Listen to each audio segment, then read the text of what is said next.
Welcome to the Terrible Podcast with your hosts from SteelersDepot.com, where you can find all your latest and greatest Steelers news. It's Dave Bryan and Alex Kozora, always lit, talking Steelers. And now, here's Dave and Alex.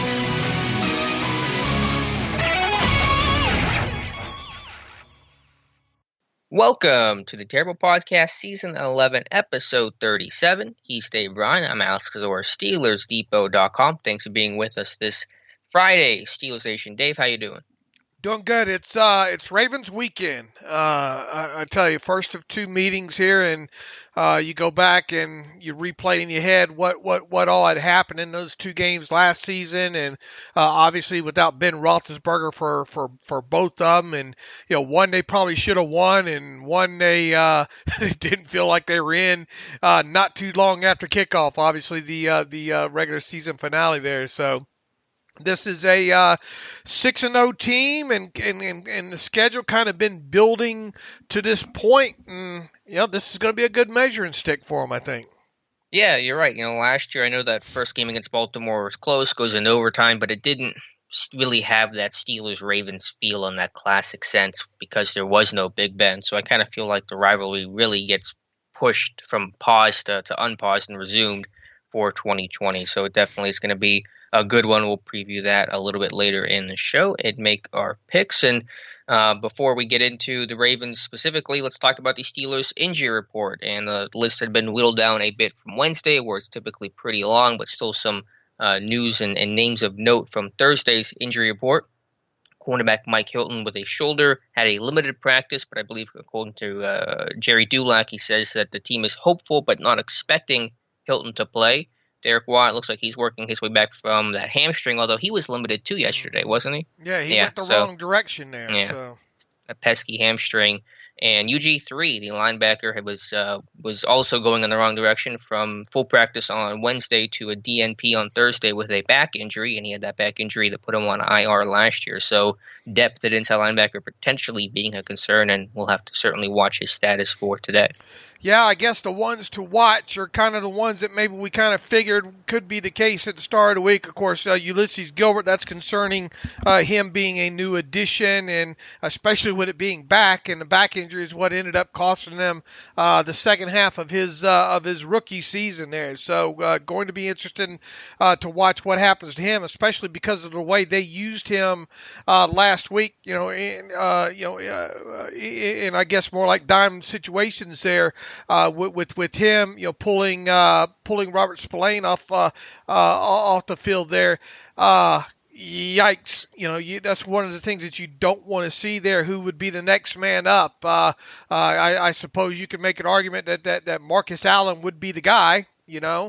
Or you could go a little bit with another defensive back there, if you will, and see how that goes. I don't know. Mm-hmm. Marcus Allen obviously being newer to the linebacker position, but he is, technically, I guess, the next man up. Going to be interesting to see how that plays out there. So Ulysses Gilbert, definitely a guy that we'll be watching on the Friday injury report here. Jordan Dangerfield, kind of another one. Two did not practices in a row for him. Him being a veteran maybe is not that big of a concern, but regardless, whenever you get a guy that can't practice 2 days in a row with that, regardless of whether you think he needs to practice or not, kind of concerning there. So he's another one to watch. Mike Hilton, although he went, and you already mentioned this, he went from did not practice on Wednesday to limited on Thursday. Reading a little bit deeper into what Jerry Dulac said, it sounds like it'll be a bit of a surprise if he plays against the Ravens on Sunday, and then that leaves Derek Watt, who's going the wrong direction. And you never like to see the player go in the wrong direction on the injury report, especially when you're talking about the hamstring injury. So if I had to guess right now, that's obviously dangerous to do when it comes to an injury report. I would guess that Mike Hilton's inactive. I would guess that Derek Watt's inactive. Yeah, kind of 50-50 on Dangerfield. And, I didn't even mention Chris Wormley. It doesn't sound like he's going to be ready with that knee either. Two days in a row did not practice. And then we'll have to see. I don't know what to think about Ulysses Gilbert there. So I think a potential of at least three of these guys on this injury report being inactive and possibly a fourth one with Ulysses Gilbert, depending on what plays out there. But we should definitely have a better idea by the time the injury report comes out Friday afternoon. It feels like a pretty good bet that a good chunk of the inactive list is going to be just injured players, which is going to open the door for a lot of these young guys, whether you're talking potentially a Carlos Davis type, a Zach Gentry type.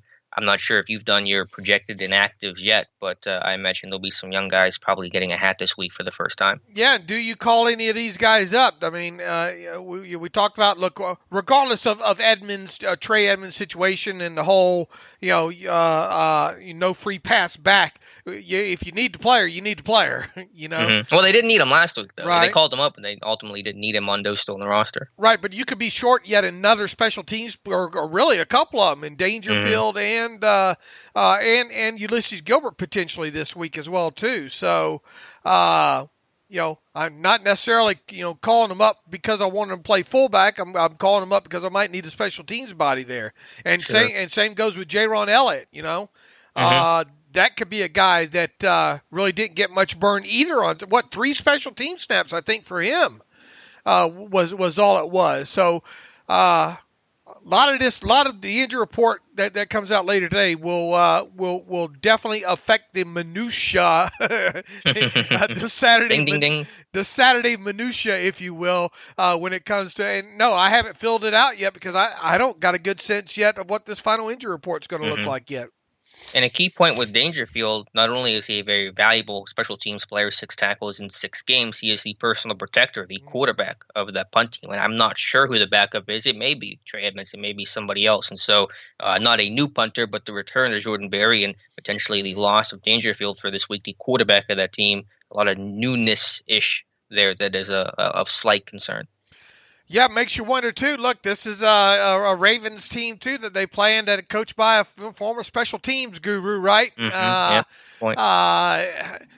You kind of wonder what they're going to kind of draw up on the other side there. And if you have that one guy in there that's not used to doing a few things, I sure hope what I just said doesn't come out to be a talking point what we're talking about on Monday, if you get my drift.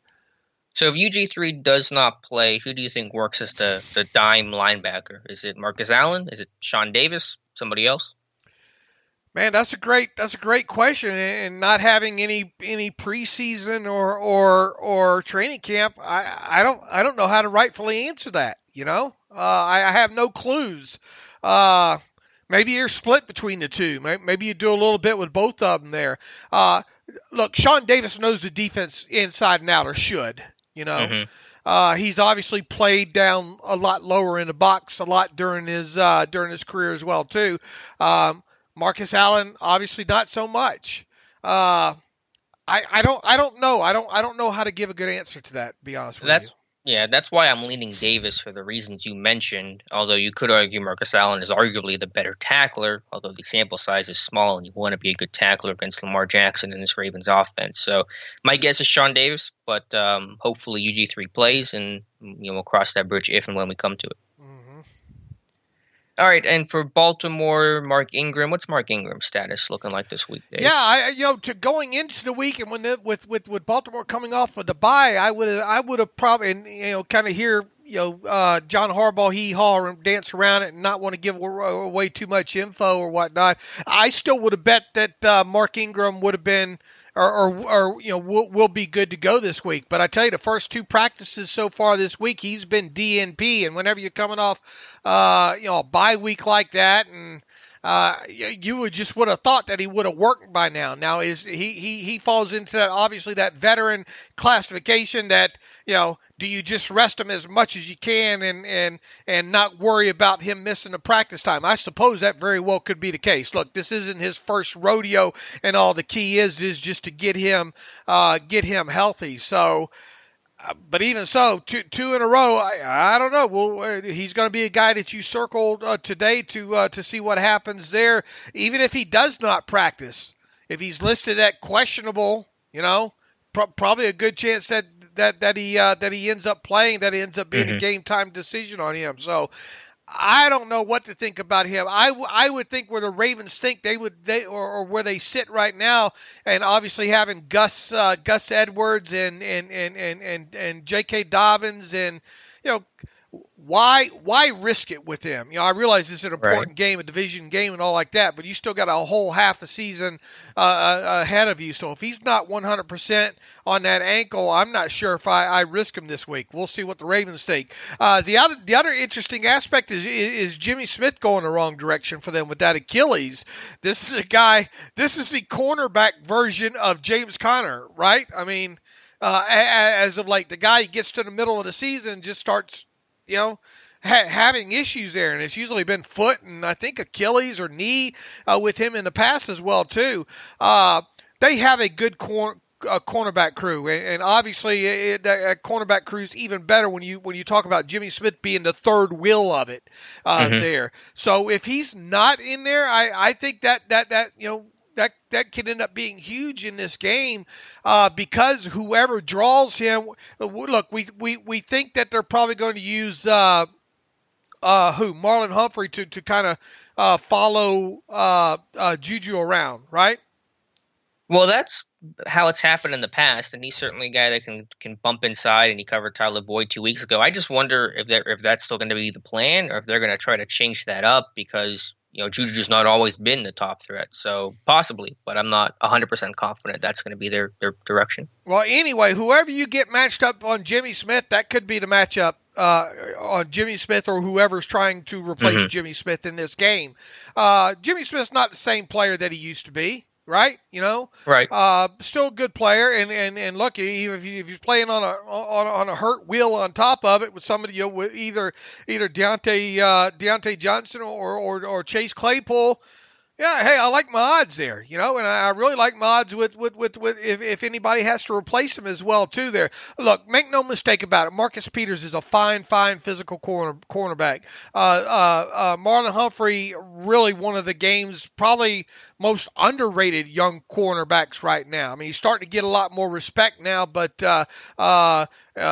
talked about him on the podcast the other day.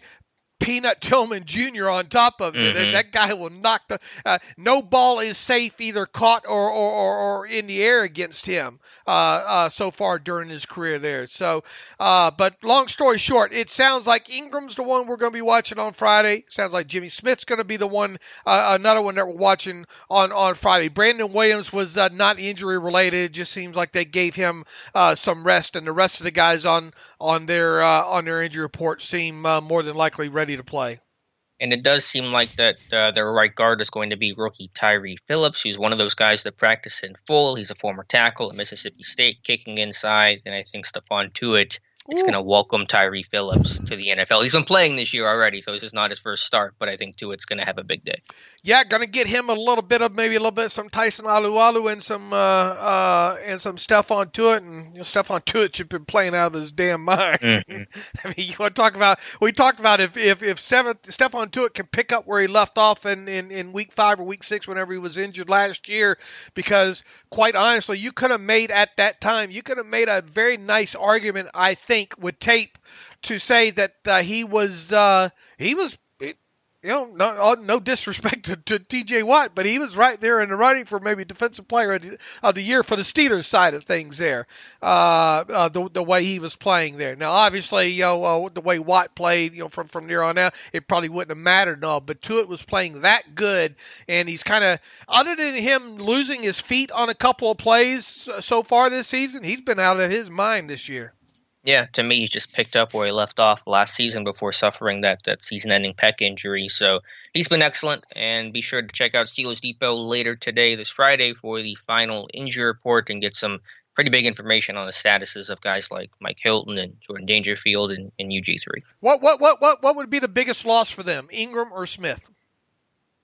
Smith, just because that run game hums, really, no matter who's back there. They got so many backs with Edwards and Dobbins, and the run scheme is so good. And, of course, Lamar is such a major threat. So I think they can probably live without Ingram, who's not been that great this year. He's been fine, but I think even worse than last year. So I think for them to lose Jimmy Smith would be the bigger loss. Yeah, I would agree with you. I concur. Little Ravens tidbit here too this morning on this Friday.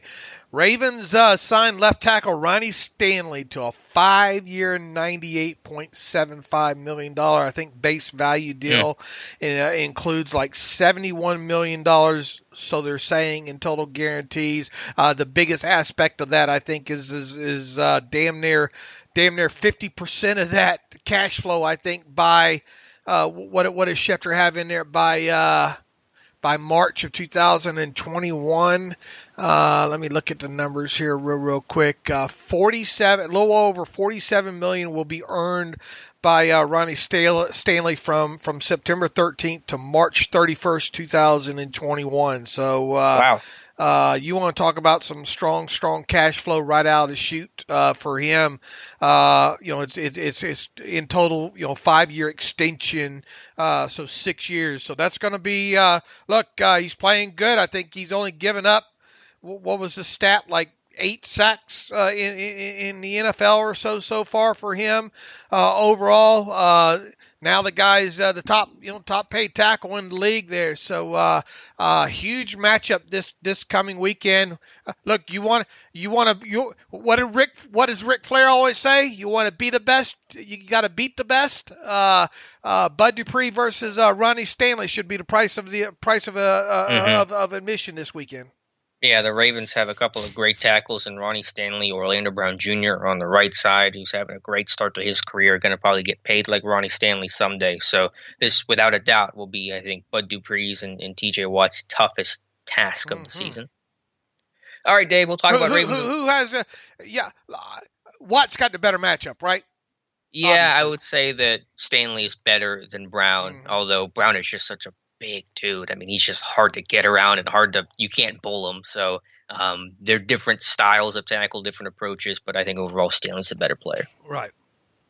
All right, Dave, let's get to the Steelers coordinator's corner with Keith Butler and Randy Fichtner. And who do you want to start with? It was a little better this week. Yeah, It's been a worse week for the questions, but I like what Randy Fichtner said about the Ravens, the Steelers receivers in relation to the Ravens cornerbacks that you mentioned. And Randy said, quote, in terms of the receivers, you're going to have to match their intensity. They're strong, they're physical, they like to play press, they like to play man. Those aren't the only coverages they play, but I think if they had their wish, they would play it every down and think that they can stop you. And as you mentioned with Jimmy Smith and Marlon Humphrey and Marcus Peters, this is still a relatively young, somewhat inexperienced receiver room to a degree, especially in terms of the Steelers-Ravens lore of it all. And so guys like Chase Claypool and Deontay Johnson and guys like that are going to have to really step up and finding out about what Steelers-Ravens is really all about. Yeah, not only that, too, we're going to find out if Ben Roethlisberger can push the football down the field a little bit more, with them playing a lot more man. Look, they much rather line up and obviously we don't want to get too deep into this because we'll be talking about it in our preview, but they're not afraid to send people carrying sinks with them after the quarterback there as well. So Roethlisberger, his quick passing game off of the hots is going to have to be on cue this week, on target there, because there's going to be a lot of instances here where some wide receivers are going to have to win quickly, maybe on some hot routes against some press coverage here, and Ben's going to have to get that ball out on point and on target. And then there's also going to be instances here when they don't blitz numbers there where, all right, we know Ben likes those one high safety deep shots down the field to guys like Washington and Claypool and Deontay, and maybe a slot fade to Juju. There are going to be opportunities to throw the football down the field in this game. And as you mentioned, physical. Is this the ranking cornerback duos or triplets around the league? This has got to be one of the best of them. Yeah, I think so. I'm not sure in terms of where I would rank them NFL-wide, but in terms of who the Steelers have played and seen so far, this is by far the best secondary that they're going to play. Better than, and look, it's going to upset a lot of people. It's better than the Steelers. Yeah, I would. Yeah, I mean they're relatively close, but I think I would take the Ravens cornerback group over the Mhm. Steelers cornerback group. Now that I think the Steelers still have good corners, but Right. that just says how good Right. the Ravens I corners mean, have been playing. obviously, we think the Steelers secondary's up there, but Mhm. corners across the board. And look, the Steelers got some good ones. Obviously, Nelson and Hayden and Mike Hilton playing out of his mind again, and he even going a little bit deeper, even with Sutton's in there playing well. But even so, I think across the board, the Ravens corners are better.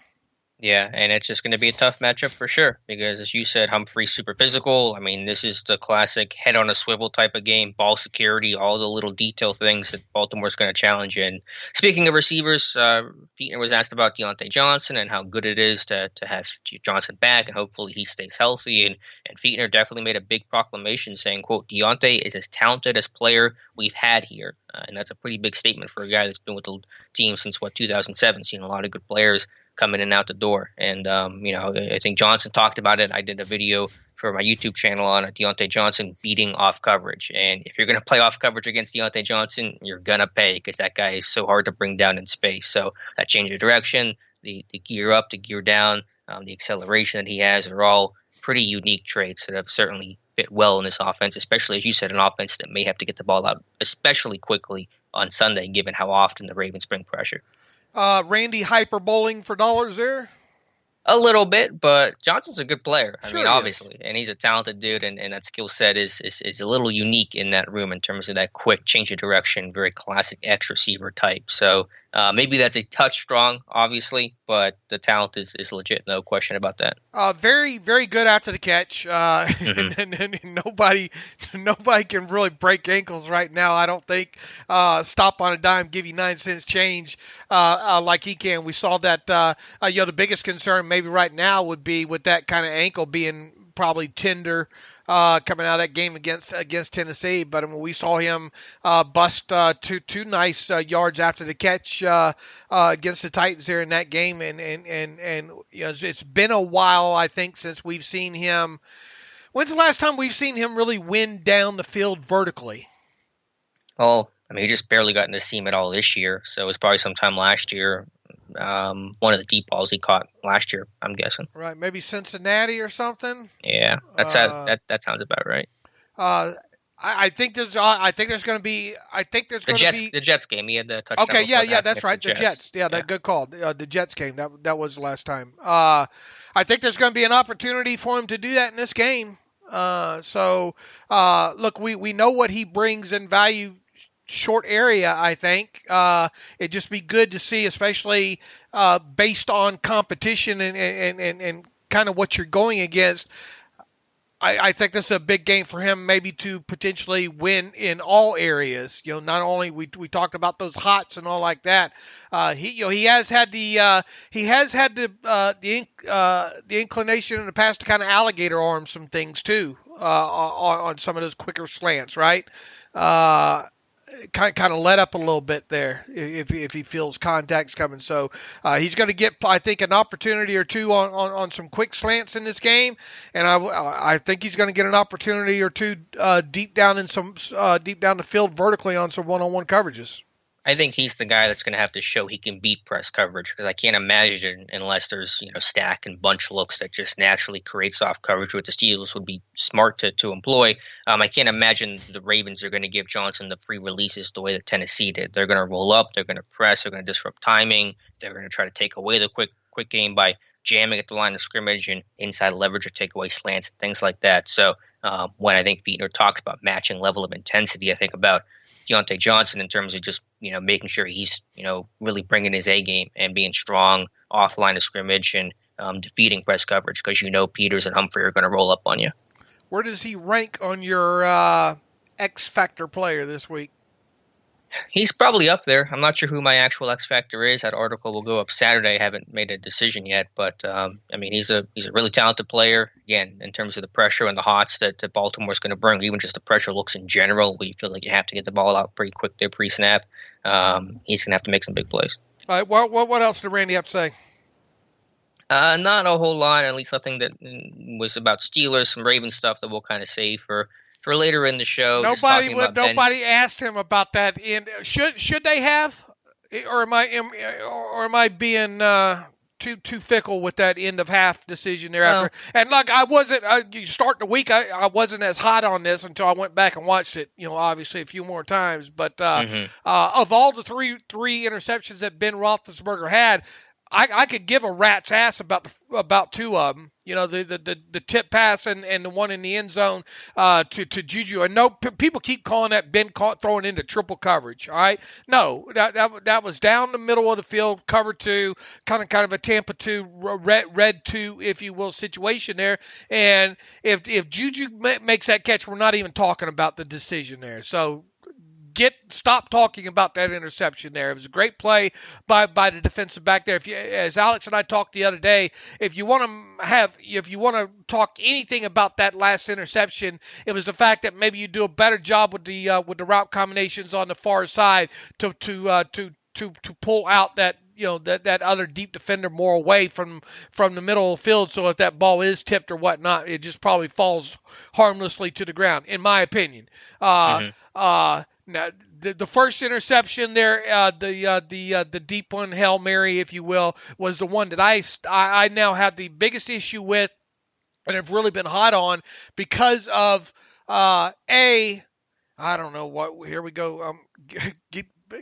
Did you pack a lunch to go down? Yeah, I'm just letting you go. to go down. Welcome to Dave Bryan's Grinds My Gears. Let's go on. Let me take you down a trip down a hole down here. I mean, you look at the coverage, even if you go to play before on the Eric Ebron false start, okay? Same look across, same personnel grouping, same formation. It looks like that's the call, all right? Now, even after, now here's what I don't know, and here's the questions I would have been asking Randy here. I would have asked him about the play, and then I would have said, well, what was the play call? Not that he would have told me, but I would have asked it. What was the play call on the false start? All right, because in between the false start and the Hail Mary, Alex, there was no really huddle there. I mean, I suppose you could give you could change the play call just by one word or whatnot, on a Hail Mary there. But it was the same formation. It was the same personnel grouping than it was. Now, if they had mixed up there, I would have a little bit, maybe more leniency in here. But to me, it looked like the play call the whole time, even pre-Eric Ebron false start, was 4 verts, all right? And there was, now look, I know 14 seconds does not seem like heck of a long amount of time, but it is. And when you look at what the Titans did defensively on both of those, not only the false start, but the Hail Mary, it was prevent, okay? They did not want to give up the big play in that situation there. However, you could have got a 7-yard out of that, or if anything, if you want to run those, run the damn sail combination on the side that Juju's on, right? I mean, because that corner's playing off that 7-yard, 12-yard out to somebody would have been there, I think. And you get out of bounds there, and if you're incomplete, you're incomplete. Okay, then maybe you take the deep shot there. But I have issue with them. And look, I mean, I looking at this objectively, even if this had hit for a touchdown on the Hail Mary, I still think the decision was wrong. Does that make sense? Sure, yeah. I don't like the call. I don't like the idea of 4 verts. I mean, you're right on the cusp of field goal range, and I think the odds of you completing that 4 vertical, basically Hail Mary play, are worse than the odds of trying to throw something short, get out of bounds, and then kick the field goal. And so to get back to, I think, the original question you asked, should they have asked that question, or is it right to be upset about them not asking that question? I would have liked to have it asked. I would have certainly asked the question, but I'm guessing Fichtner would have just said, well, there's 14 seconds, no timeouts, we're just trying to get a big play, and I'm sure he would have given us basically a non-answer to that question. Right, but I mean, you just Mike Tomlin didn't give you much coming out of the game. What did he say on that? It was I forgot what he had said. Just basically just trying to make a play, I think is what he said. Right, and then Ben wasn't pressed on it, and then Tomlin was not pressed on it on Tuesday. This was your last shot to press somebody on. Might they not give you the answer that you're looking for? Sure, but I mean, you got to press all three of them, and I would have pressed Randy pretty hard on that. And whatever his first, obviously whatever the first thing that come out of his mouth would be a lie anyway. So as is the case with most humans. But and then I would have pressed him with a good follow-up question on that, something along the lines of, let me ask you this: what do you think the call was on the Eric Ebron false start? I don't know. I can't even take a guess. I mean, maybe it was the same call, but it's very limited information, obviously, to go off of. So I have no idea. I mean, yeah, I'm overthinking this and spending too much time on it. But and for the people that say you never get on the offensive coordinator, well, there you go. I mean, those are the things that I think that most of the time is where the questions about offensive coordinators should be asked. There. All right, it's the milk has been spilled. Are we back out of the rabbit hole now? Yeah, go on back up. Let's go over to Keith Butler. He was asked about Terrell Edmunds, and the question was, is this the best you've seen from Edmunds in his 3 years here? And Butler said, quote, yeah, I think he's improved quite a bit. He's been playing very well for us. He's confident in what he's doing. He's anticipating where he should be, and that allows him to play faster and play quicker. Yeah, he's improved quite a bit. And I agree with that assessment, Dave, 100%. I do as well too, but I sure would have liked to have seen him get that, keep his hands on that interception that he had a shot at the game against the Titans. Is he all of a sudden not wearing gloves now? And what's up with that? Well, that was the question we got from our reader last show, I think, who had mentioned that he's taping up his fingers and not wearing gloves. I'm not sure if he was wearing gloves before or what the apparel change, if any, has been, but he's not wearing gloves, I don't think, right now. Look, the biggest thing, and one of the things that really was your hot button about highlighting really for the last season and a half with him is got to have more playmaking from him. Now he's starting to make some plays, but they're not the splash plays. They're right. They're not splash plays. So until he starts making a few of those, people are still going to question him. But I mean, he is. I mean, look, without a doubt, he's playing better, right? He's playing well too. He's not just playing better. I think he's just playing well. Yeah, I mean, obviously, I want to see the splash. He's got one career interception. It came in week 3 of his rookie year back in 2018. So obviously, I want to see him take the football away. But I can also recognize in that same breath that he is playing a lot better. His coverage has improved, and I think he is reading and diagnosing things quicker and better, and all the things you would expect out of a 23-year-old, third-year player. A guy that's probably really kind of hitting his stride and closer to his prime physically and mentally. So, again, I want to see the splash. It still hasn't been there yet. That's not changed from my mindset, but I can also sit there and say that as a tackler, he's become really reliable. They got a lot of trust in him. He's got a low missed tackle rate, around 8%. It's one of the top numbers on the team, and he has improved in coverage. So I can give him credit while still saying, we're still waiting for the real big impact play. Yeah, I'm trying to look. This is year 3 for him, right? So and has he played the most snaps of any player on a defensive side of football in these 3 years? On the Steelers or in the league? Yeah, on the Steelers. Maybe in the league. I mean, yeah, because his rookie year, he played like the 5th most snaps, I think, of anybody, especially when you consider he was playing on special teams his rookie year as well. So it's right up there. I mean, if I had to guess for the Steelers, probably yes. He's played the most number of snaps on defense. For the league, probably not, but he's probably in that top 20 range. I mean, that's a great question, right? I mean, where does he rank on snaps played, defensive snaps played in the last 3 seasons?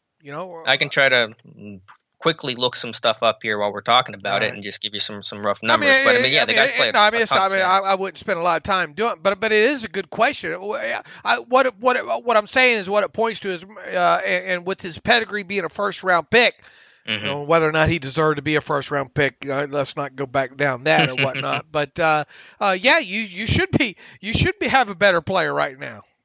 Right, yeah, just all that experience that he's had probably helps accelerate that learning curve and is finally kind of paying off. He's played so much. I mean, I think I bet you Hayden's played a couple more snaps than him, just eyeballing these numbers, but he's played in his 3 years on defense. He's played 2,364 snaps. I mean, Well, so obviously Hayden's missed a game or two in there, hasn't he? yeah, but I'm just looking at the numbers. I mean, I'd have to do the whole math here, but they're pretty comparable. They're neck and neck, let's call it. But regardless, yeah, Edmunds has played a lot. He's 23, and we had this conversation about Bud Dupree that could Edmunds at least have a somewhat similar arc in the sense of kind of a raw dude, definitely a raw dude coming out of college, and it needed some time to get the reps and to learn how to play football basically, and that changes you not in the dramatic way that it changed Bud Dupree necessarily. I don't think Edmunds is ever going to have that breakout campaign. I just don't think the ball skills are really there. But just in terms of becoming a better player with some patience, I think we're kind of seeing a similar thing. All right, sure would be nice to. Boy, what a great time for him to get a splash play would be this weekend, wouldn't it? Absolutely. Anything else from Keith Butler that he said? I think a lot of Ravens talk here. I wish some of the questions were more focused on the Steelers players. Just I like to hear about our guys sometimes. Yeah, I know. We'll put our wishes in one hand and in the other and see which one fills up the fastest. Oh my. Yeah. Anything else on Butler? I think that was probably it on Keith. No, I think we got it. All right, Dave. Do you want to get to our Ravens preview right now? I think that's the next thing on the docket. Yeah, I guess so. All right, let's start with the Baltimore Ravens offense. I know this offense statistically has taken some steps back. They were first in points per game last year. They're now 8th this year, but they're having some problems that I'm sure most offenses would like to have, where they're just not at the absurdly elite level they were last year. They're just now at the very, very good level. And this will be the second time they faced Lamar Jackson. I think Pittsburgh did as well as any defense did against Lamar Jackson in the first meeting last year. Remember, he did not play in the Week 17 game. Ravens had locked everything up. RG3 started and played that game. But it'll be interesting to see what kind of wrinkles the Steelers may throw at Lamar Jackson, especially without Devin Bush, to try to slow down that Ravens overall potent offense. Let me ask you: do you we saw in that finale them make a concerted effort when RG3 was in there to try to hit the quarterback at regardless at the mesh, because the mesh charge is what they call it. Right, because they're probably going to continue to use a lot of pistol like they have, with Lamar. They work him out of that. They do so much the read off of that misdirection. They'll run their counters out. They'll do a lot of stuff out of that. So I don't think they did that as much in Week 5 as they did during the finale. But do you want to try to hit Lamar Jackson as much as you can in this game? I mean, obviously you would love to in an ideal world. They did not do the mesh charge in Week 5. I don't think they did it at all. They brought that up for Week 17, and so now it's on tape. So now I wonder if you go away from that because now Baltimore knows that that's something that's in your arsenal. And so do you bring some other different look to attack the Ravens? That's probably would be my idea. Giving them something new to deal with every single time you see him, as tough as that may be. So I probably wouldn't do the mesh charge. I see the value in it. It was kind of effective. It wasn't even that effective, though, against Baltimore in Week 17 and RG3. So probably would not be my approach, but we'll see. If you think back to that game against the Ravens back in Week 5 that they played so well in, I think just overall they did a good job of not letting Lamar Jackson kill him with the legs. Lamar did not make great decisions in that game. Lamar helped him out a little bit in that game, forcing a few throws. Mike Hilton got him over off that side. Remember that kind of baited him into that one. Then Minka got one. Wasn't that kind of Cam Kelly helping playing a role in that or whatnot? Well, Minka had closed on it, tipped it, and then Cam Kelly picked it off. So. And then I'm trying to recall what the other one was. It was his third pick. They picked him off 3 times that day? Didn't they pick him off three times in that game, Alex? I can go back and look. I just remember the Hilton and the Fitzpatrick one. There may be another one that Steeler fans listening to this are screaming at me about right now. Yeah, there was a third interception. Who had the third pick? Oh, it was Devin Bush down the middle of the field against against the great play against Andrews, wasn't it? Yeah, that kind of somersault rolling kind of play like that took it away from Andrews, and obviously no Devin Bush, and so just a challenge of trying to contain Lamar Jackson? Do you change your rush? Are you less aggressive? Do you send 5 more often because you want to take away any potential escape lane, or do you want to only rush 4 and just have 7 in coverage to have more eyes on the football? So there's a real cat and mouse game to this of trying to change your rush rules and heighten and strengthen your rush rules to slow down and contain Jackson. And of course, all of these things are much easier said than done.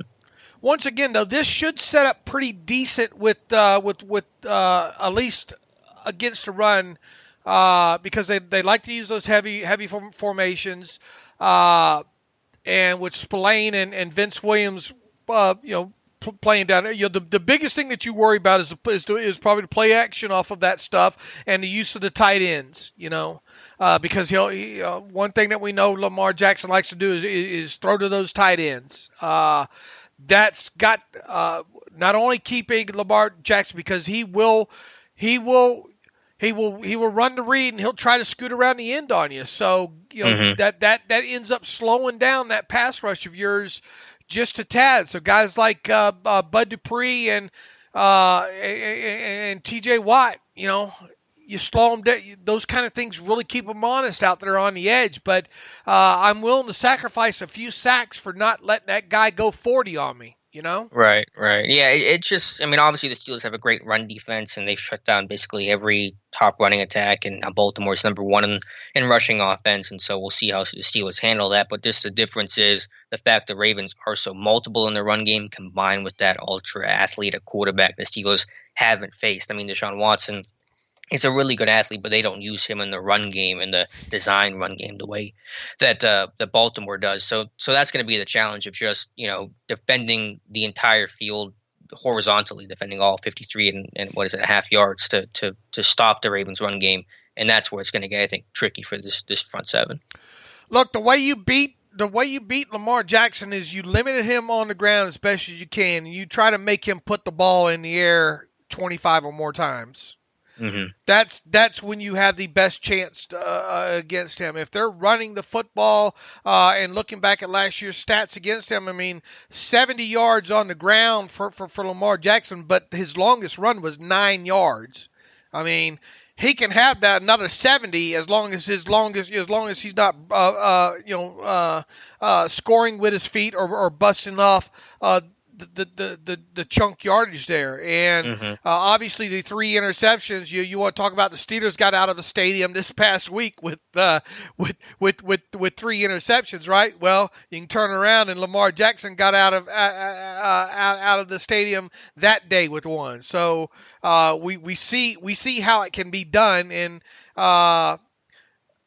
you're going to have almost a carbon copy of defensive play. They sacked him 5 times in that game as well, too. Yeah. And I think obviously there were a couple of big. Now you got to be careful when you do hit him, because we saw, I think one of those sacks was running Jackson out of bounds, and then Tuitt kind of getting the late hit on him out of bounds. And then the other one was Ola, which what a bogus call that was, just kind of following through, and because of, I guess, him tackling the legs on his way down was called. And I believe that was a 3rd down play, was it not? Huge 3rd down play. I think so. Yeah, it was 2nd and long. One of those 2. Yeah, and then they got called for roughing the passer, and that changed the entire tide of the game. So not only do you have to worry about making sure you keep Lamar Jackson in the pocket, and then making sure you try to hit him as often. You got to be careful when you hit him, because they sure do like to protect him, it seems. So there's so much to worry about. But look, their inside, their power running game is not at least to me, on looking back at the last couple games, is not as impressive as it has been in the past. Yeah, no Yonda, and that certainly hurts you with a guy they could pull. It's just, they run everything. They run read option, they run bash, they run inverted veer. They run power, they run duo. They do a lot of stuff out of 2-back with their fullback Patrick Ricard, and it's just a lot to handle. I'm not saying the Eagles can't handle it, and they're obviously pretty aware of what they're going to see, but it's just a constant grind of just you got to have really good eyes, really good discipline, read your keys, and you can't make a mistake, because they'll make you pay. If they don't have, how much does not having Ingram impact them? if they I would don't? say a little. Edwards is running well, and J.K. Dobbins is a good speed threat. They probably want to give Dobbins the ball more with how well he's running this year. They just haven't had the opportunity because they have so many guys in front of him. So I would say a very minimal impact.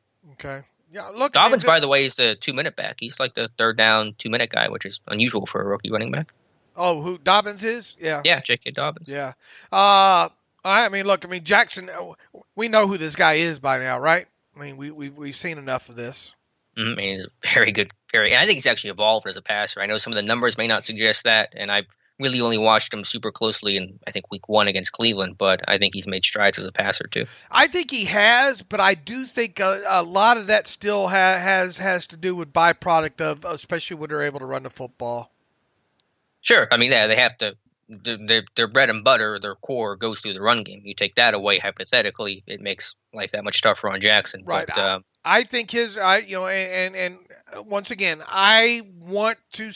If he doesn't have to put the ball in the air, but 22 times, the Steelers probably not going to win this game. Yeah, I think his teams. passing is the key to the Steelers winning this game.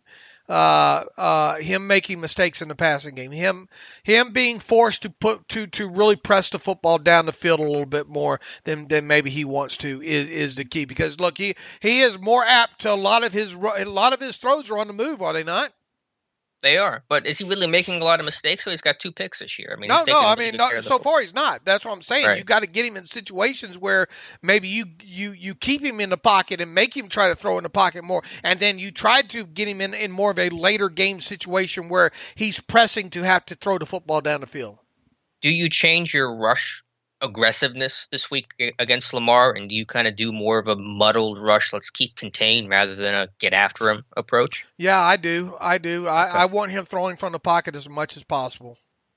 So you would take maybe sacking him only once or twice to keep him in the pocket as opposed to... I would trade that off, yeah. Okay. Yeah, I think that's fair. Yeah, it's just going to be so tough. You got to be really smart. The rush lane integrity's got to be excellent. I know guys like Bud Dupree and Tuitt, they're a little bit of freelancers sometimes and trying to win their matchup. And, Tuitt's definitely thinking, I can get this rookie Phillips. Don't worry about me, coach. And there can be a reward to that, obviously. But if you lose your gap and give Jackson an escape lane, then that's going to be a problem. So you really have to be – it's all about discipline against this Ravens team. Right. And if you're going to – look, if you're going to scrape these inside guys around the edge to allow your edge rushers to go inside, you better not lose contain. Yeah, I don't know if you want to do that and trust the Tuitt and Haywood, as good of athletes as they are, pound for pound, can keep Lamar from bouncing that one if he has to escape. Right. So well, I mean, even with your even if you want to scrape your inside linebackers, around the outside, those Vince Williams and Robert Spillane going to lose some foot races easily to the edge. You know. And do you, as an outside linebacker, try fewer speed rushes because you're worried about getting pushed upfield past the pocket and losing contain that way? You may do more inside stuff or set up outside and try to win in. It's just a totally different approach. And that's kind of foreign to this group because usually you just say, you guys go get the quarterback because you're really good at it and we'll take care of the rest. But it is a different approach against Lamar Jackson, the Ravens. I am less concerned about Lamar Jackson, the passer, than I am Lamar Jackson, the athlete, still. And yes, he has made improvements as a passer. But I am more concerned about Lamar Jackson, the athlete, than I am Lamar Jackson, the quarterback, if that makes sense. When Lamar Jackson is the passer, though, what scares you about the Ravens pass game? Kind of transitioning to that. Just things that they build. Look here, you want to talk about? We talked a lot about the Steelers and pre-snap motion this year, right? Who motions more than the Ravens? So that's going to. Are they number one? I think they're right on up there, right? I know I just saw the stat the other day. I know the Steelers are fourth. I think you had tweeted it out, the stat. Who was number one? I mean, Baltimore. Seth. So Walder. Seth G, or is it Seth Walder? Seth Walder. Okay, let me look up his stats on that. But Ravens snap motion percentage tops in the league, 37.7%. And the next closest are the Rams at 29.9. Right, so there's so a it's not huge even gap close, first and right? second. Yeah. The Steelers are at 21.4, and their motion a ton this year. So yeah, it is again discipline, keys. I mean, they try to make you wrong as a defense, and they're pretty good at doing it. And the two closest teams that the Steelers have played this season that have given them looks with a lot of motion, I guess, would be the Eagles and the Texans. And those guys are more towards the middle of the league. So obviously, working against their own offense might be the biggest key of all of this. Just the work that the defense gets against their own offense. You have to know that there was a lot of Joshua Dobbs this past week, and I'm surprised that question wasn't brought up a lot more during this week to the coordinators, Mm-hmm. Yeah, I don't think I heard any talk about Josh Dobbs this week, but certainly his ability to mimic some of that stuff is going to help this week, no doubt about it. I think conceptually they do a good job of stressing safeties with some of these divide routes, and they test leverage and things like that. And they run dagger, they run mills, these seam dig, these post dig combinations that put the safeties in conflict. So I think a real big key for the Steelers on the back end is going to be how Minka and Edmunds and how disciplined they are. Are they going to take the cheese at something underneath and allow something over the top, or can the linebackers get depth to rob some of the underneath routes? And so I think that's where the Ravens really have success as a pass game is stressing and putting these third level defenders in a lot of conflict. Obviously, Marquise Brown, that guy scares me the most, more in a Tyreek Hill kind of way down the field. If they get him singled up, get him on a double move or play action, get somebody to bite. But look, you go back to even when the Ravens opened up against the Dolphins a couple years ago, right? When Minka was there, I think Minka had his hands full with Marquise Brown. In that game. Matter of fact, if memory serves me from watching tape on that, I think Minka was charged with 2 touchdowns in that game. Yeah, that was the one where they boat raced them, right? Where it was like 52-0. Yeah. Right. And Brown's really taken big strides his second year. He's healthy now, as John Eisenberg talked about on Wednesday. He's added weight, and the whole passing game runs through 2 guys. It's Hollywood Brown and Mark Andrews. Those 2 guys have combined for 47% of the team's targets, 44% of the team's receptions, 60% of their touchdowns, 6 of 10. So, I mean, those are the 2 guys. And again, much easier said than done, but those are the guys where this offense runs to in the pass game. All right, who worries you the most? Hollywood, just because of the speed, the big playability. But Mark Andrews, I mean, what's your answer for Andrews? Because last year was a lot of Devin Bush, and that's not going to be an option this year. Yeah, I think you're just going to have to allow for the fact that Andrews is going to have like 7 catches for 70 yards.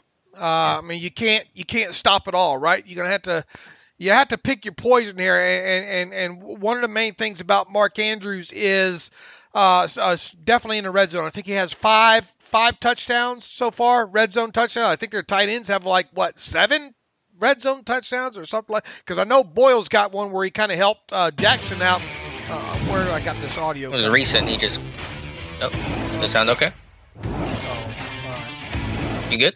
Yeah, I'm good. It started the Ravens game up on me again here. Oh, okay. Oh, is that on ESPN? Huh? No, I saw. I keep Game Pass running all of a sudden. Because ESPN always does that. I hate that on the box score. Anyway, go ahead. But back to the tight ends. I mean, they love their tight ends in the red zone. So you look at them top to bottom. Look, we both were Miles Boykin fans, but I think I don't think he's lived up to kind of maybe expectations yet.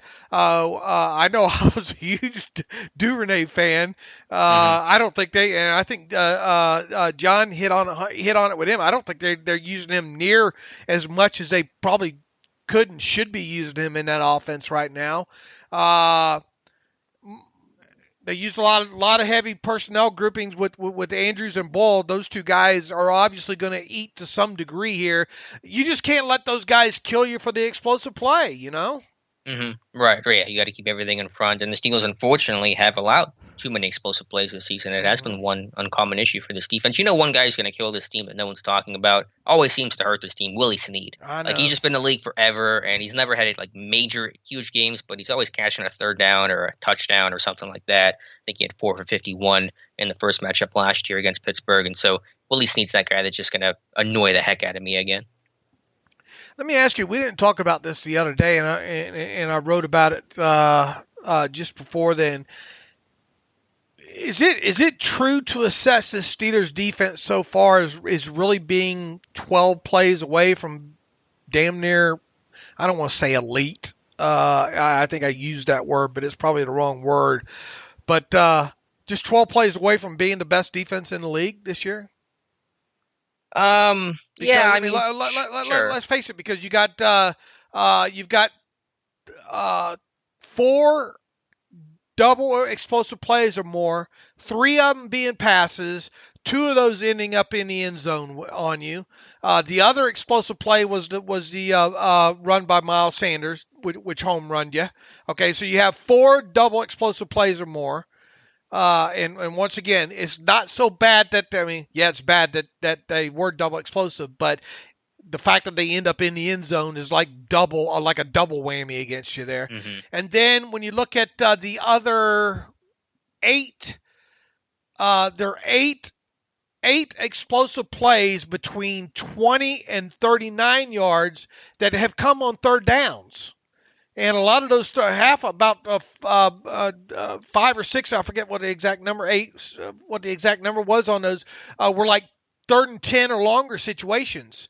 So those 12 plays, killed you essentially. And it'd be one thing if the third down plays that killed you included the double explosive or mores, but they don't. So they're in an entire separate group because they were 20 to 39. So where are you on that question? I mean, is this defense essentially the analytics, at least in my mind, do, because you look at the adjusted net yards per passing attempt stat, you look at everything, you look at the way this team has played against the run, it has to be big plays. It has been, but it's just hard for me to put myself in that frame of mind, because I'm sure a lot of defenses can say that if we just take out the 20. Yeah, but they all count. Right. No, right. That's what I'm saying. Yeah, they all count. And so I understand the question. And if the Steelers weren't giving up big plays like this year, the way they were last year, where they just were shutting things down, nothing was over the top, then this defense would be, bar none, the best in football, not even a debate about it. And so that's been, to me, the biggest issue, maybe the really lone issue this defense has encountered this year. But it's just hard for me to sit there and say, well, if they hadn't given up those plays. Right. But that's why I wanted to look at it from 2 different angles. I mean, obviously, look, if you want to strip every team's double explosive plays, obviously double explosive plays more times than not will end up in the end zone. But when you throw on top of that you have 8 more explosive plays, none of which fell into the double explosive play category on third downs. I mean, there's a lot of third downs that included in those extra 8 plays that if you got off the field there, it changes the complete complexion of those individual games, I feel. Mm-hmm. I agree. I don't disagree with that premise at all. It's just hard for me to try to mentally remove that from my mind. Okay. Because as you said, they happen. I mean, I'm sure Dan Quinn's saying if you take all my double explosive plays at Atlanta a lot, I'd have my job back. So I hear what you're saying. It's just hard for me to get in that mind space. Right, but I'm trying to divide it into 2 categories as to why. Okay, if you want to take away, if you want to not give me the double explosive plays, then man, those remaining 8 third down explosive plays, it just, to me, it really feels like those plays have kind of set the tone for what the defense is, because they've been great against the run, right?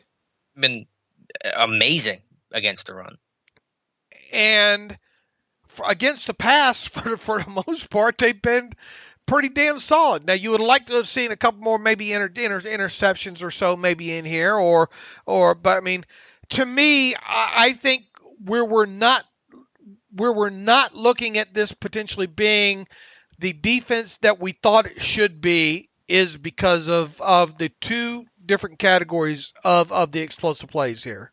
And I agree. And not only the like I said, the double ones, which the thing that's got to irk you most about giving up a 40 or longer play is that it ends up in the end zone on top of you. Go back to just in 2019, throughout the whole season, what did I write? That they gave up like 6 double explosives all year, I think, and then only one of them they were standing in the end zone with, and then now here you are with 4 already this season with 3 of them standing on the end zone. Hopefully that stuff balances out here, and if it does, then maybe this is the defense that we thought it was. No, I think it's a good point, and I think it is really good perspective, especially about the whole defending blades of grass kind of thing, where too many of these big plays are ending up in the end zone. I wholeheartedly agree with that, and I know that has to stop against Baltimore, because if you give these big plays to the Ravens, it's going to be really hard to win this game. Right. I mean, you can't give it to them, or else you're going to be chasing them on the scoreboard all day. Right. Lamar Jackson, if he goes 40 on you, he's probably going whatever other distance is needed, right? Mm-hmm. It just depends on where it happens on the field. The 40 is either going to be 40 or a touchdown or a 60 and a touchdown, right? Yeah. 40 plus is a touchdown, and whatever yardage is needed. And really, Marquise Brown, if that guy gets 40, he's probably in the house too, Yeah.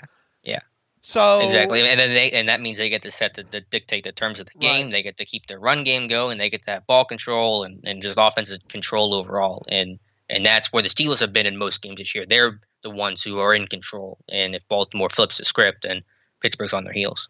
Do you just play a lot of zone in this one? Well, I think you have to because of Lamar's threat to run the football. But the Steelers are a much worse zone team than they were a man team. And that's my concern. And we've seen that in games against some of these mobile quarterbacks like, Deshaun Watson and Carson Wentz for some stretches of the game, where the Steelers probably will have to play a good deal of zone to get eyes on the quarterback. But they were a worse team in their zone defense than man. And that is a big concern of mine. Right. Well, whatever way produces Lamar Jackson having to put that ball in the air 25 or more times. Yeah. If he doesn't throw 25 times, Ravens win, right? Probably, but I think that's just one of those game flow things where if the quarterback isn't throwing a whole lot, that probably means they're sitting with a lead for the fourth quarter. And running well, yeah. Yeah, and running well. So it's like the running backs, or teams do really well when the running backs have 20 plus carries in a game. It's a correlation causation thing of that just means that you probably have the lead and you're running the football late in the game. All right, have we given them enough on offense? I think so. So let's flip over to the. There's really just two. I mean, to me.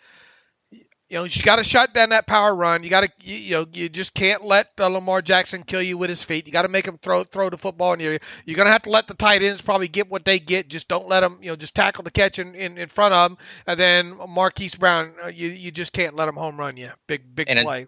And in terms of the weakness, the interior offensive line, Phillips at right guard, I think Bozeman's at left guard. Skura's, done well to come back from his knee injury last year, but the tackles are strong. Attack the interior because the Steelers match up much better on paper on the interior than they do on the outside. They're not a lot. They haven't changed their stripes that much from us breaking down the 2 games last season offensively. Right. Really. Yep, I agree. But to go to the Ravens defense, while they haven't changed their stripes in terms of conceptual schematic stuff, they are a much better defense. The numbers are best. I think they allow the fewest points per game as we sit here today. Now that can be a little deceiving. They've had games where they've allowed basically 17 and under, but they've had games where they've allowed 28 and 34. So I think, it's not been this consistent level of dominance for the Ravens defense, but their run defense is stout. The secondary is excellent, as we talked about. And nobody brings more pressure than Baltimore, even more than Pittsburgh, slightly so. Wink Martindale, to me, is maybe the best this year, one of the top 3 defensive coordinators in football, and he's always going to bring you something new that maybe you weren't expecting. Yeah, he blitzes even the ball boy, I think. He does. I mean, it's 46.2%. That's about a point and a half higher than Pittsburgh. I mean, they don't care what position you play either. They will send you. Just the amount of different guys that seems like they send after the quarterback for sure. Do you know how many sacks our defensive backs have this year combined? You want to take a guess? How many sacks our secondary has this year? 9? Through 6 games. 8. 8 sacks. It feels like just from the secondary.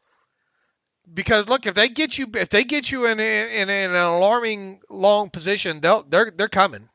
Yeah, they got 12 different guys with at least 1 sack across the entire defense this year. And by the way, they just traded for Yannick Ngakoue, so and rich get richer from that perspective.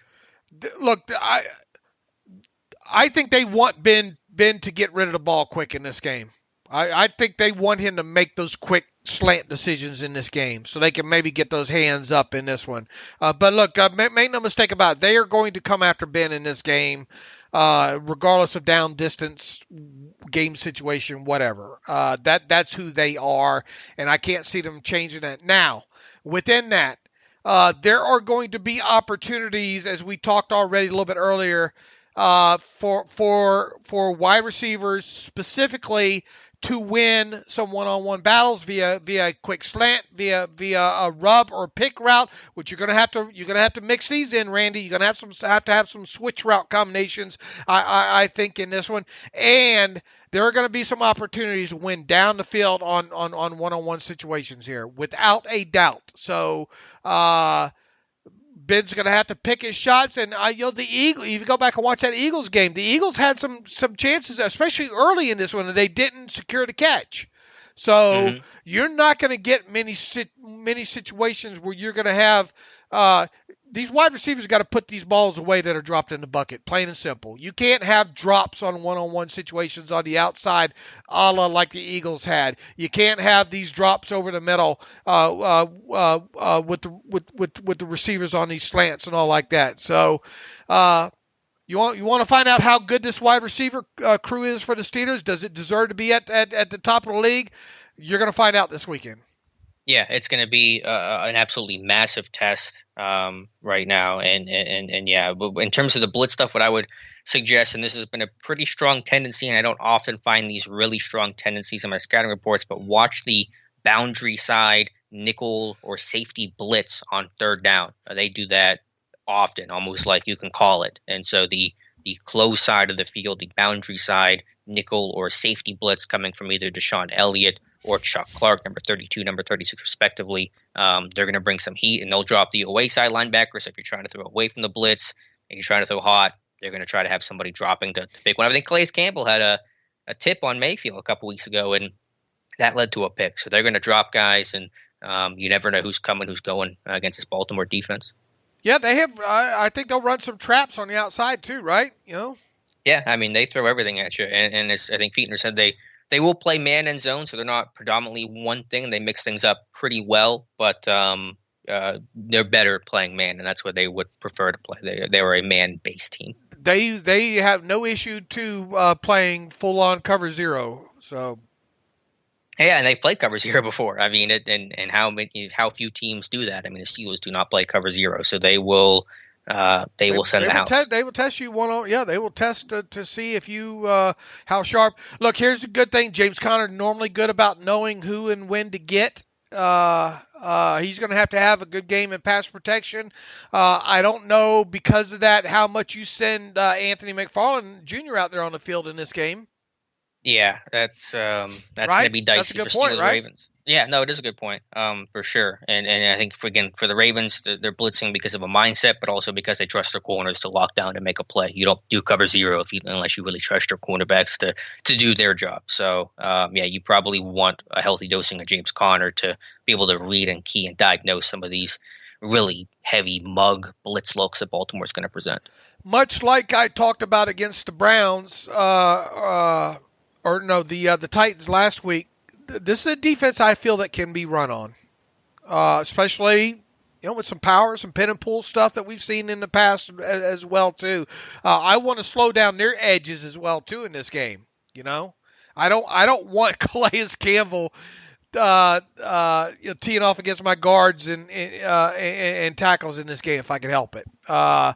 And their edges as well too. So.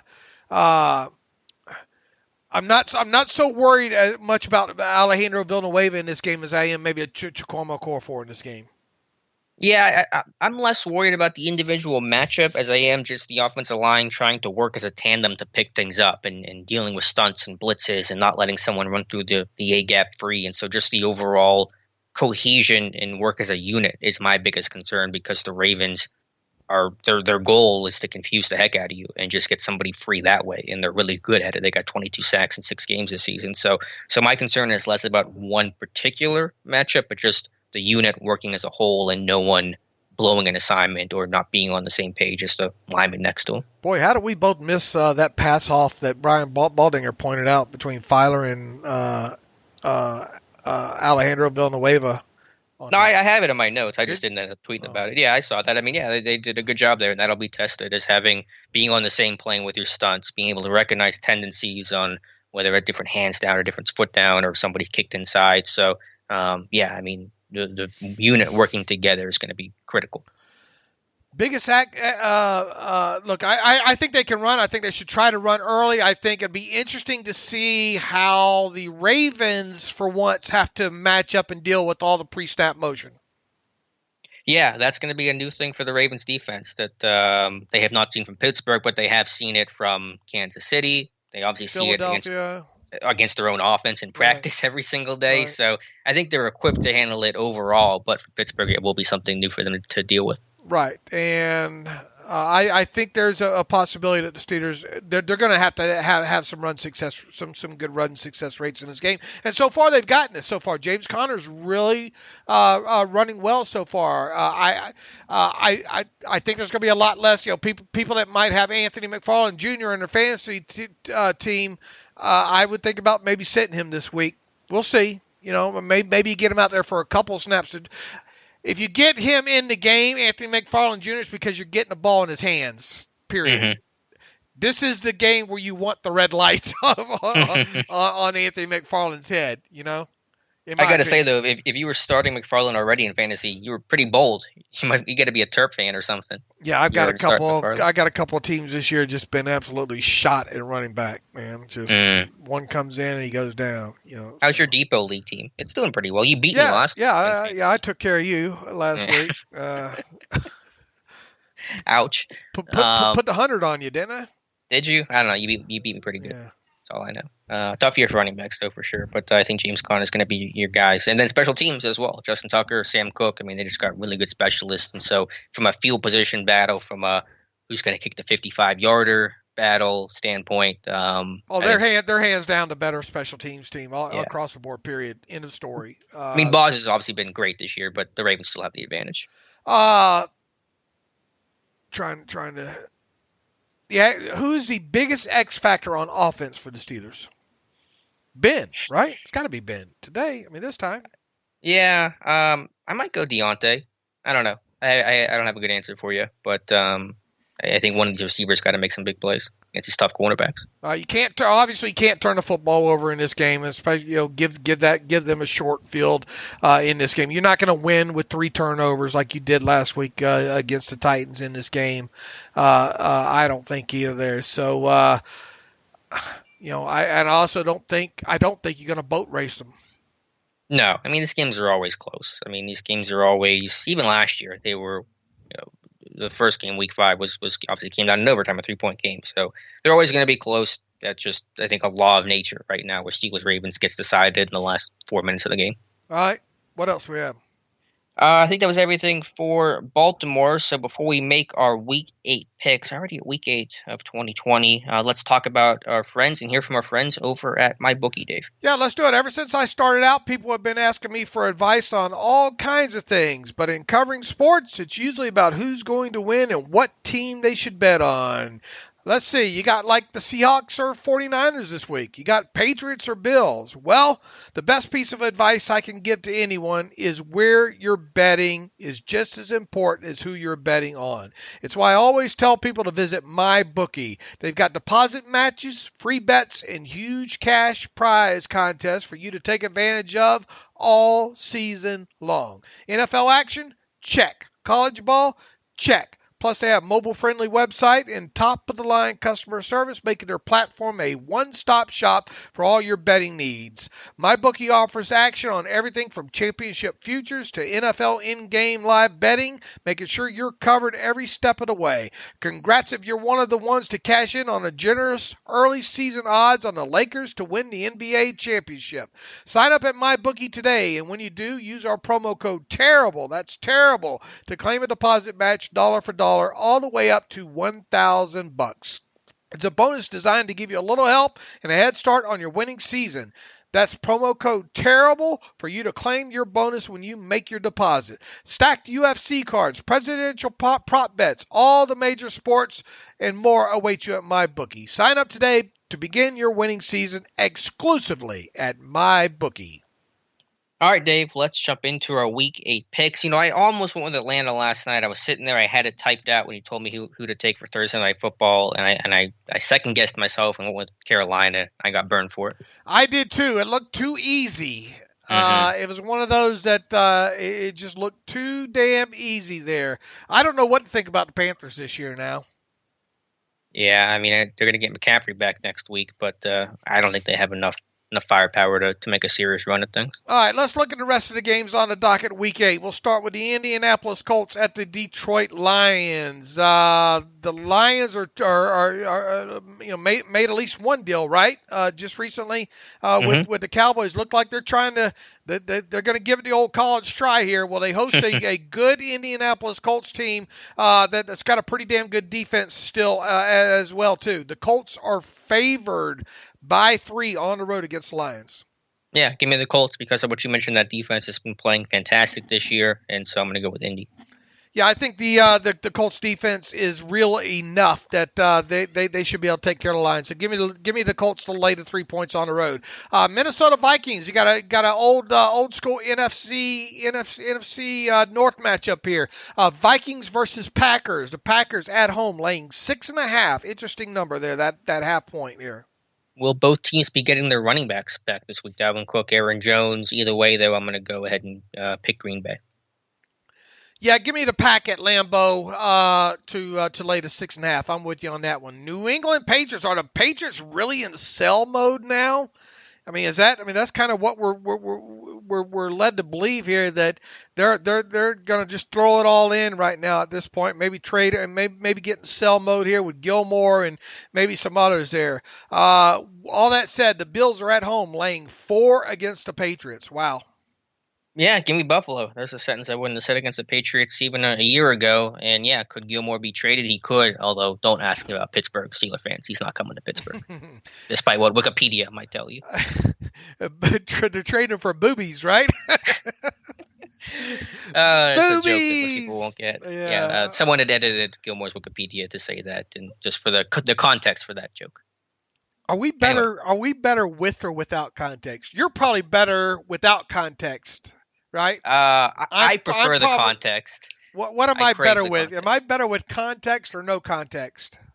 I think you're better with context, but you're more comfortable without context, and I'm uncomfortable without context. I have to explain myself. That's very, very good. That's a great explanation on your part. We need a no context Dave in the Twitter account. Is there such a thing? We need to make one. Someone needs to make that happen. Just takes random audio clippings with no context. When I finally dump this mess over to you full time and I do my radio show, maybe we'll have no context Dave Friday or something like that. Yeah. Let's see. You know what? Give me the Patriots plus the 4 points. Okay. On that one. Where am I? Why is that? Hold on here.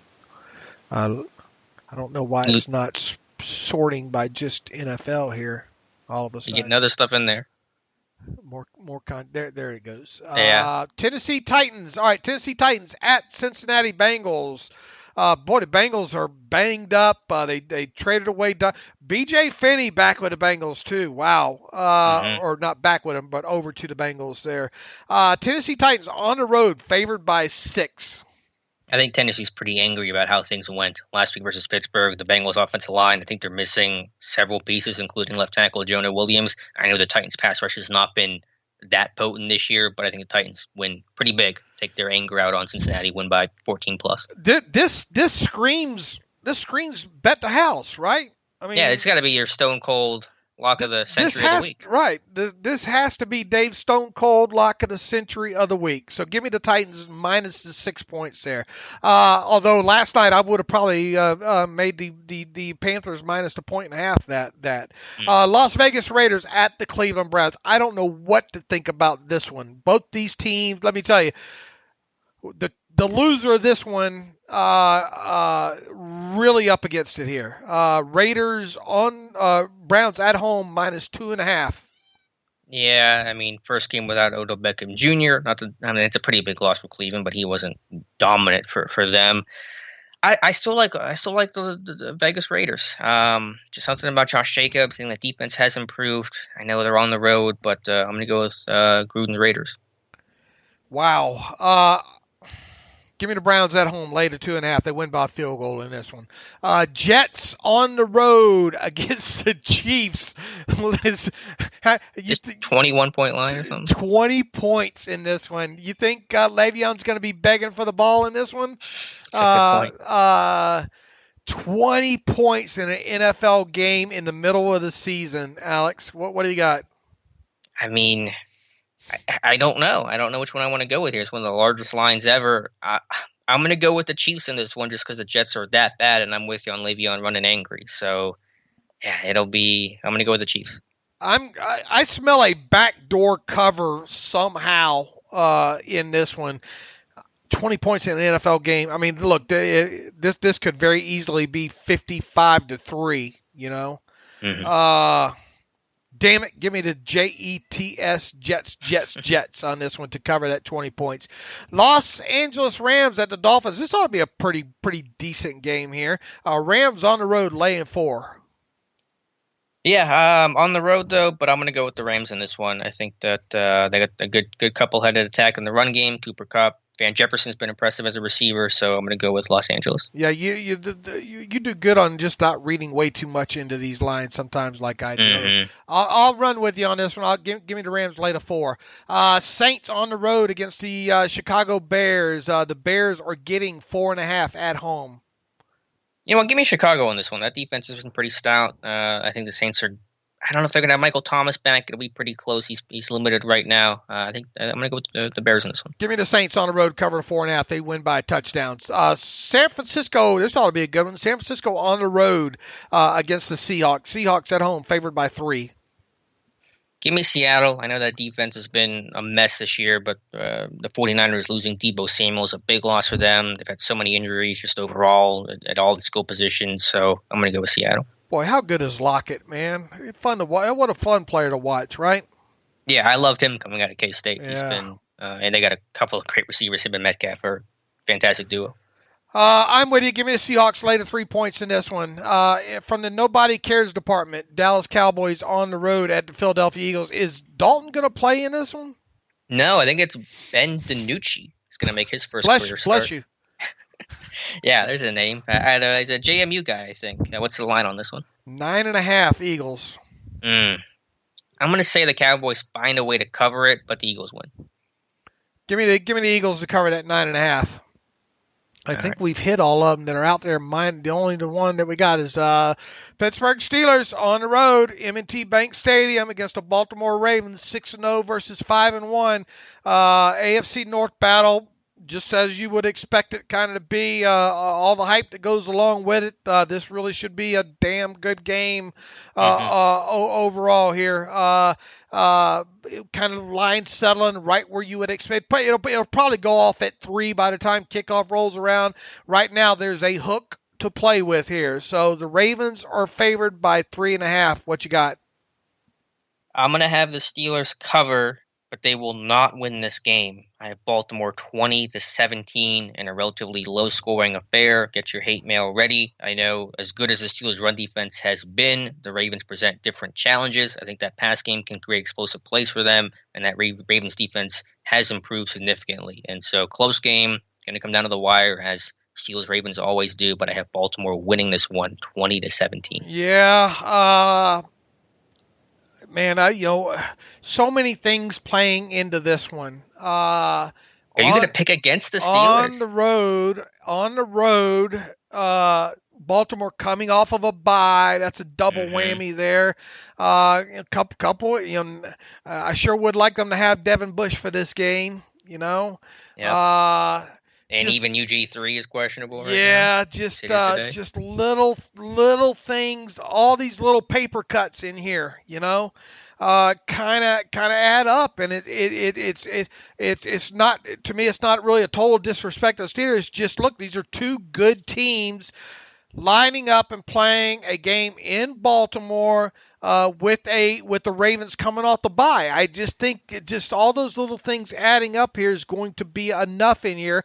I too think it's going to be a close game right around the line, but I have Baltimore covering this one by the half point. This 3.5 makes it kind of unique in here.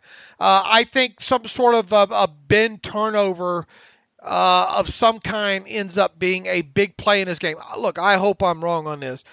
I have the Ravens 24-20 over the Steelers in a close one in here. So I have the Steelers getting their first loss of the season. I don't think it's the end of the world. I just think it makes the AFC North a lot more interesting in here. They'll obviously, however, the Steelers, if they do lose this game, there's going to be what's the narrative? Are the Steelers for real? Is this a result of them maybe not playing anybody? Yada yada. That's the narrative if they lose. If the Steelers win this game, which is totally plausible in this one, I think you really got to look at this team and say, look, this team really is for real. This season has been building to this point. As I've talked about, I think the schedule is really set up outside of the unintended bye.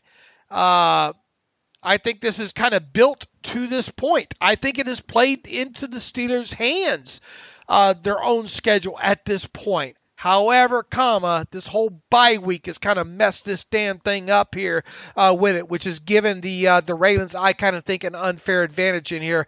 I'm pointing to that as being the key thing in this matchup. 24-20 Ravens. I hope I'm wrong. That's very fair. And I think that, I know for a fact that obviously this game was supposed to happen before the Ravens bye initially. And with the schedule rearrangement, now the Ravens are coming off their bye week. So first time you're picking against the Steelers all year. And so now... Yeah, I picked against them though, and I mean it's not. I don't pick the Steelers every week, but just this year, right? This year, yeah. I wasn't sure which direction you were going to go if you want to keep the streak alive. But now fans can hate us equally for picking there we go. Well, they already hate me anyway, so now they have more of a reason to hate you. How about that? There we go. I'm joining. I am a big deal in Brazil, though. Have I told you that? Yeah. Well, maybe not after the selection. I think you're using some of your goodwill over there in Brazil, Dave. Yeah. I think I think we might try to go there maybe in 2022, maybe if I'm still alive. But all right, shall we get to some emails? Yep. Let's get to some emails and close out today's show. Let's see here. Spam. Here's some from Brett now, right? Said, "Hey, David and Alex, I have a couple quick questions for you both. First, you have been giving a lot of praise to Tyson Alu for his play at nose tackle. My question is, whose play was better, Alu this year or Javon Hargrave last year, and why?" That's a great question to start with. It is. I would stratify it and say, as a pass rusher, Hargrave was still better. And then as a run defender, I mean, Hargrave was very good too, but Alu has just been killing it this year, just destroying centers week in, week out. And so I think against the run, Alu has been better than Javon Hargrave. A sentence I did not expect to say when this year began. I didn't either, but he wants to know all around play. All around. Yeah, I mean, you can't. You got yourself stuck on the middle of the fence there.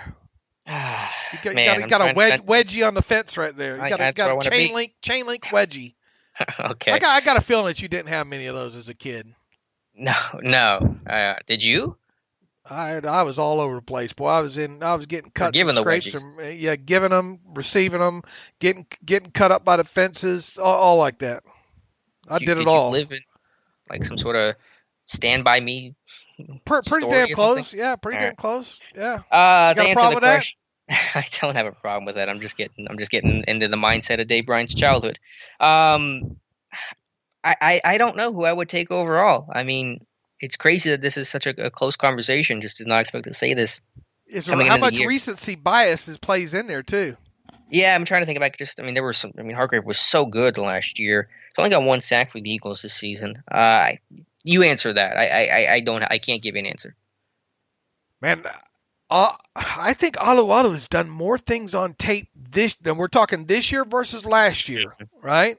Yep. I think Alu's done more things that have stuck out to me on tape this year overall than Hargrave did last year. Plain and simple. But is it a slight product of expectations where you just didn't see this coming, and so it's more of a wow factor because you just didn't expect this the way you expected? Yeah, I mean, there is the recency bias in here as well too. But I mean, I'm pretty meticulous going through and pointing out the man. Look at what he did here, kind of things. And I don't know. I just feel like there's been a little bit more than that. It's close. Look, without a doubt, it's close here. But I don't know if we're stacking up.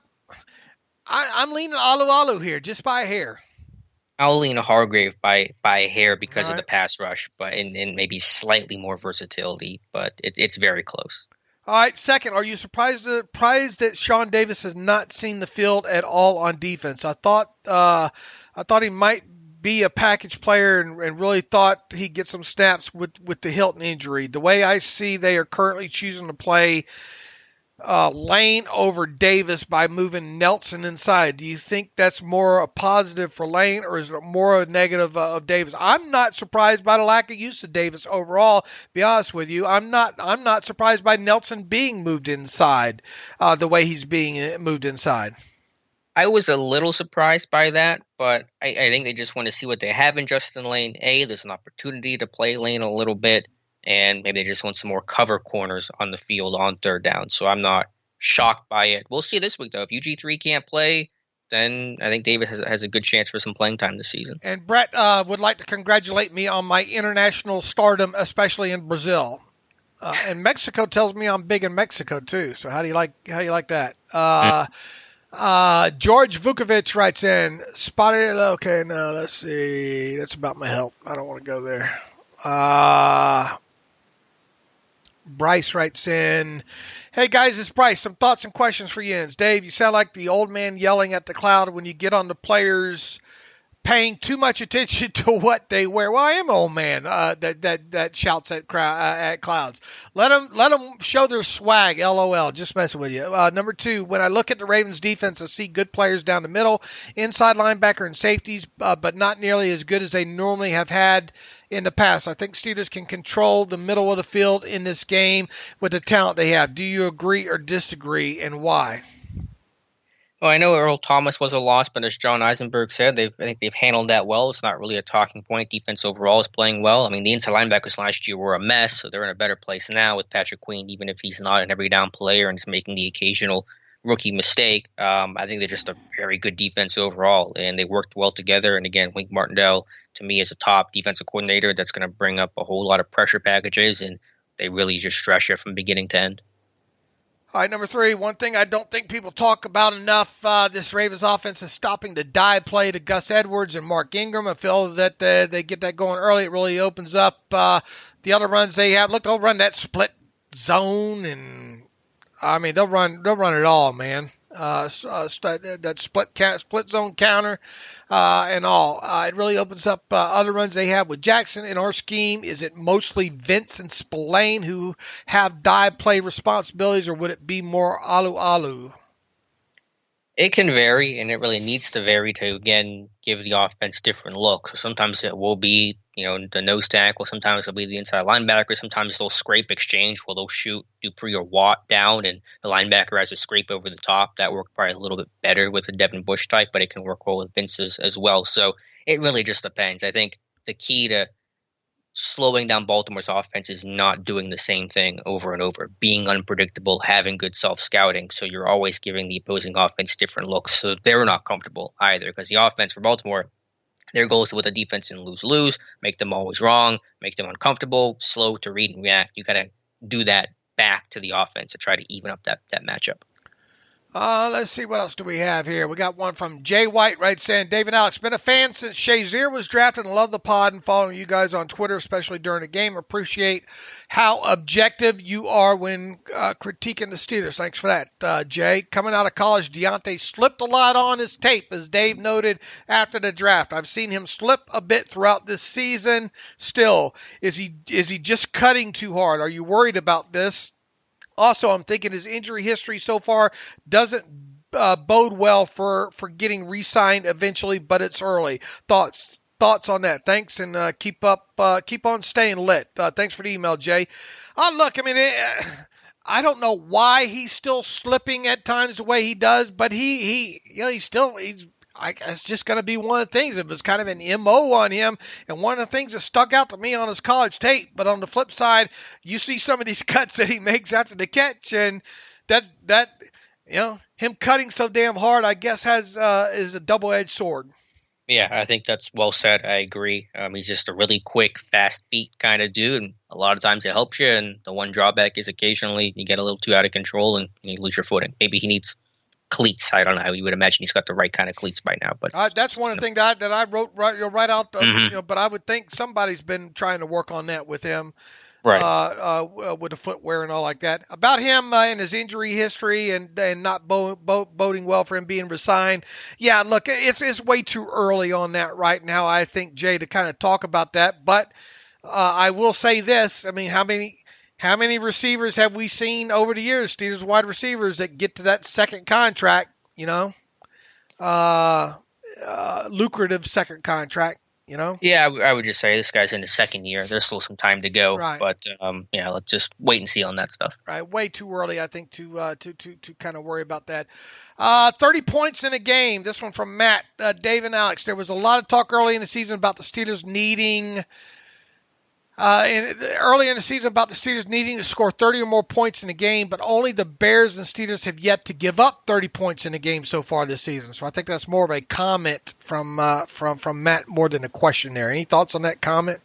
That's a good stat. I didn't realize that there were only one or two teams, but again, it speaks to the level of scoring for offenses. Offenses are scoring about 3 points more per game than they were last year. And so while there are some rightful criticisms of the Steelers defense and occasional frustration, just remember in context, relative to the rest of the league, how good this defense is because of how hard it is to stop offenses in 2020. Here's a new name I don't think we got before. Eric Nemosek. Hey, kids, greetings from San Diego. With apologies to Dr. Mel, it's the better L.A. With Tyson. Shots fired. Tyson Alulu start to the season at nose tackle. I'm curious as to how Yins would compare his play this year versus Javon Hargrave. We got a lot of similar emails here versus Javon Hargrave's play last year. Not from a value perspective, considering age and contract costs, but purely play on the field.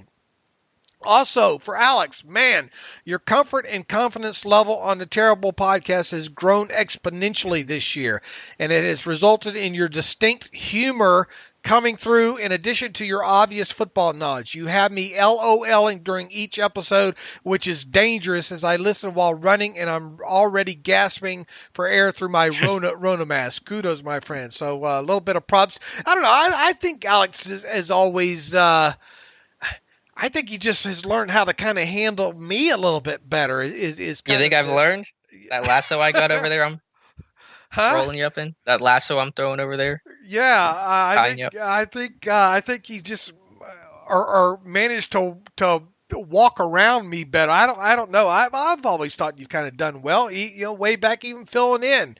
I talk to you a lot more, so I don't know. Well, thank you for the kind words. I appreciate that, and thank you very much. That's very nice for you to say. And in terms of the question you have, I think I've regressed.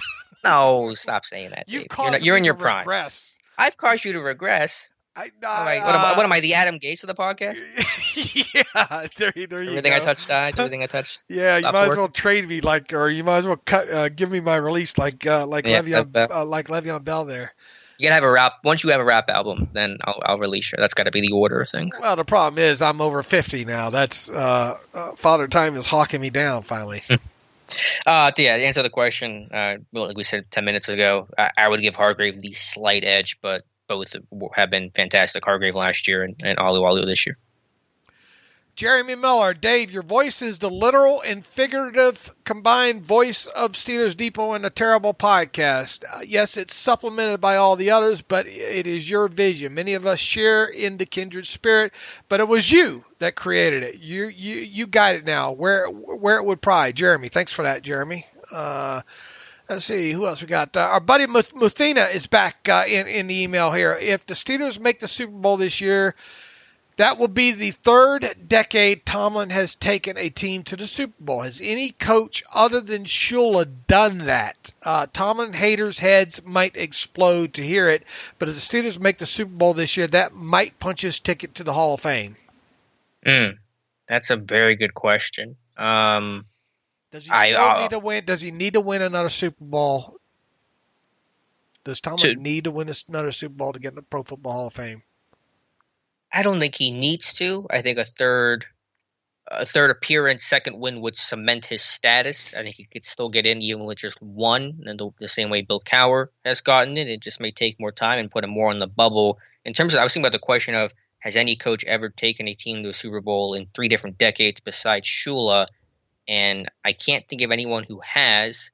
I imagine that list is short, even if there's an additional name or two on it. But that's a very good stats of the weird type question that I hopefully we have to entertain come February. Got a nice too long email from Thomas the Terrible. Thomas, try to get in a little bit shorter one next time. There, we're running a little bit short on time. Let me see if I can get one more in here. Let me see. I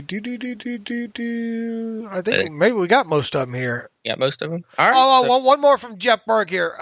Juju versus Claypool fantasy decision.